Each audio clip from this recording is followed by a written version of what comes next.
দেখুন এখন মাছ কাটবো, স্নান করতে যাবো তার আগে এই চুনোচুনি মাছগুলো না কেটে নিলেই ভালো, না হলে না গোটা গা আবার আঁশটানি গন্ধ করবে। আর ছোটো মাছ এরকম কারা খেতে ভালোবাসেন, প্রথমে না আমি কানকোগুলোকে সুন্দর করে ছাড়িয়ে নেব এরকমভাবে, তারপরে না এরকম গলার কাছে একটুখানি থ্যাতো করে পিত্তটাকে বের করে দেবো, দিয়ে এরকম করে কেটে এরকমভাবে আপনারা কাটবেন, দেখবেন এতটুকু চুনো মাছ মানে দিতেও লাগবে না। আর অনেকে করে এরকম মেঝেতে দিয়ে এরকম চেপে চেপে নেয়, বিচ্ছিরি লাগে আমার, তাতে সময় লাগবে। এরকম সুন্দরভাবে কেটে নেবে এরকমভাবে। এখানে তো আঁশ ছাড়ানোর কোনো ব্যাপারই নয়, শুধু কানকোটা ছাড়াবেন, পেটটা গালবেন, মাছ কাটা কমপ্লিট। এই চুনো মাছের না পাকা তেঁতুল দিয়ে টক বা আলু দিয়ে চচ্চড়ি বা মানে এই মচমচা করে পেঁয়াজ লঙ্কা দিয়ে ভাজা খেতে খুব ভালো লাগে। আর অনেক চুনো মাছ, এখন আমার 1 ঘন্টা লেগে যাবে চুনো মাছ কাটতে।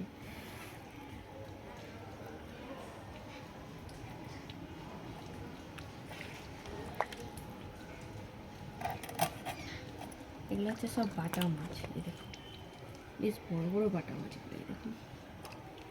যাই হোক বন্ধুরা, এখন সমস্ত মাছগুলো আমি কেটে নিয়ে